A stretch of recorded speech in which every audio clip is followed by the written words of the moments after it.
സ്നേഹം അത് ദൈവമാണ്. സ്നേഹം നമുക്ക് ആരോടും തോന്നാം. സ്നേഹം തോന്നുന്നത് പ്രത്യേക കാരണം കൊണ്ടല്ല, അത് ദൈവം നമ്മുടെ ഹൃദയത്തിൽ നിക്ഷേപിച്ചിരിക്കുന്ന നിധി അത് വർക്കൗട്ട് ചെയ്യുന്നതാണ്. ഈ സ്നേഹം നമ്മുടെ ജീവിതത്തിൽ പുലരണമെങ്കിൽ സ്നേഹത്തെക്കുറിച്ച് നമുക്ക് ധ്യാനിക്കണം. ഏറ്റവും വലിയ സ്നേഹം എന്താണ്? പിതാവ്, പുത്രൻ, പരിശുദ്ധാത്മാവ് സ്നേഹത്തിൽ ഒന്നായിരിക്കുന്നതാണ് അവരുടെ മഹത്വം എന്ന് പറയുന്നത്. മുപ്പിരിച്ചരട് പൊട്ടുകയില്ല എന്ന് നാം വായിക്കുന്നുണ്ടല്ലോ. സ്നേഹത്തിൽ ഒന്നിച്ചാൽ അവരെ പിരിക്കാനായിട്ട് സാധിക്കും. പിതാവായ ദൈവം, പുത്രനായ ദൈവം, പരിശുദ്ധാത്മാവായ ദൈവം അവരുടെ ഒരുമിച്ചുള്ള സ്നേഹത്തിൻ്റെ പ്രവർത്തനമാണ് രക്ഷാകര ദൗത്യം എന്ന് പറയുന്നത്. ഈ രക്ഷാകര ദൗത്യത്തിൽ നമ്മൾ പങ്കുചേരേണ്ടത് സ്നേഹത്തിൽ പങ്കുചേരുന്നതുകൊണ്ടാണ്. എങ്ങനെ നമ്മൾ സ്നേഹത്തിൽ പങ്കുചേരും? സഹോദരനെ സ്നേഹിക്കുന്നത് ഉപാധികളില്ലാതെ സ്നേഹിക്കുക, അവൻ്റെ നന്മയെ പ്രതീക്ഷിച്ച് സ്നേഹിക്കുക. ഇതിൻ്റെ വിപരീതം എന്താണ്? എൻ്റെ നന്മയെ പ്രതീക്ഷിച്ച് അപരനെ സ്നേഹിക്കുക, എൻ്റെ സുഖത്തെ പ്രതീക്ഷിച്ച് അപരനെ സ്നേഹിക്കുക. അത് വെറും ഉപഭോഗ സംസ്കാരമാണ്. സ്നേഹത്തിന് മൂല്യമുണ്ടാകണമെങ്കിൽ തീർച്ചയായിട്ടും അതൊരു നിഷ്കാമ കർമ്മമായിരിക്കണം. പ്രതിഫലം ഇച്ഛിക്കാതെ സ്നേഹിക്കാനായിട്ട് സാധിക്കണം. ഭാരതത്തിലെ ഗുരുക്കന്മാർ നമ്മളെ പഠിപ്പിക്കുന്നതും ഇതേ കാര്യം തന്നെയാണ്. നിഷ്കാമ കർമ്മ, ഫലം ഇച്ഛിക്കാതെ പ്രവൃത്തി ചെയ്തുകൊണ്ടേയിരിക്കുക.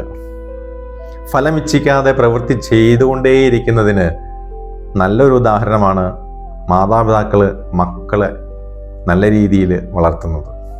അവർക്ക് ഗുണകരമായ കാര്യങ്ങൾ ചെയ്തുകൊണ്ട് യാതൊരു പ്രതിഫലവും അവരിൽ നിന്ന് പ്രതീക്ഷിക്കാതെ വളർത്തിക്കൊണ്ടുവരുന്നത് വളരെ നല്ല ഒരു നിഷ്കാമ കർമ്മത്തിൻ്റെ പദ്ധതിയാണ്.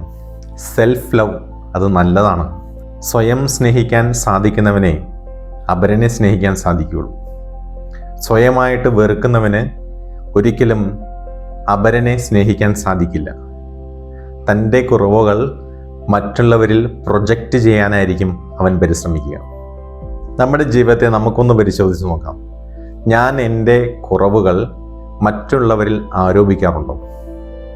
അങ്ങനെ ഉണ്ടെങ്കിൽ ഒരു കാര്യം മനസ്സിലാക്കണം, എനിക്ക് സ്വയം സ്നേഹമില്ല, സെൽഫ് ലവ് ഇല്ല.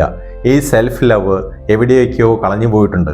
അത് എൻ്റെ ജീവിതത്തിൻ്റെ വഴിത്താരയിൽ ആരെങ്കിലും നിന്നും എനിക്കേറ്റ മുറിവുകളായിരിക്കാം, അപകർഷതാ ബോധം കൊണ്ടായിരിക്കാം, മറ്റുള്ളവർ എന്നെ ഇകഴ്ത്തി സംസാരിച്ചപ്പോഴായിരിക്കാം എൻ്റെ തന്നെ ഇമേജ് എനിക്ക് നഷ്ടപ്പെട്ടു പോയി. ഈ നഷ്ടപ്പെട്ടു പോയ ഇമേജിനെ കുറിച്ച് അതീവ ദുഃഖിതരായിരിക്കുമ്പോൾ നമുക്ക് മറ്റുള്ളവരെ സ്നേഹിക്കാൻ സാധിക്കില്ല. മറ്റുള്ളവരെ സ്നേഹിക്കണമെങ്കിൽ ഞാൻ ആദ്യം എന്നെ തന്നെ സ്നേഹിക്കാനായിട്ട് ശ്രമിക്കണം.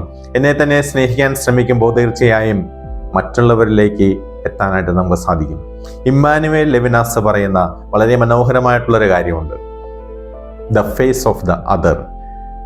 അവരുടെ മുഖം തന്നെ അവനെ സ്നേഹിക്കാനുള്ള ഉപാധിയാണ്. നമുക്ക് നമ്മുടെ മുഖത്തെ സ്നേഹിക്കുന്നത് പോലെ തന്നെ അവരുടെ മുഖം പൂർണ്ണമായി സ്നേഹത്തിൽ നമ്മളോട് കൂടെ ചേർക്കാൻ നമുക്ക് പരിശ്രമിക്കാം.